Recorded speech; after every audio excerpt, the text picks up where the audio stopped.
Rreth 28.000 minimaturanti nënshtrohen këtë të njëjtë provimit të parë të detyrueshëm, atij të lëndës së gjuhës shqipe.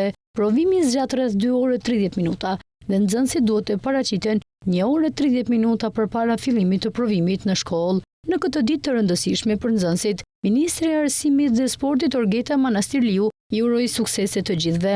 Suksese 28.000 nxënësve që ishin sot provimet kombëtare të arsimit bazë, duke filluar me provimin e gjuhës shqipe e më pas në matematik, gjuhë huaj dhe gjuhë amtare, shkruaj Manastirliu në rrjetet sociale. Ministria thekson se provimi do të kryhet në 340 qendra që administrohen dhe monitorohen nga stafet të kualifikuara të institucioneve tona arsimore. Provimet shënojnë fazë të rëndësishme në formimin e nxënësve, ndërsa ato përgatiten të nisin studimet e nivelit të dytë. Këto provime përbëjnë një etapë kyçe në formimin e nxënësve, duke i përgatitur në fazën e ardhshme të studimeve të nivelit të dytë. Kujtojmë se maturantët e kanë përfunduar fazën e testimit në 3 provime, ndërsa do të njihen me rezultatet që mundësojnë rrugtimin drejt universitetit.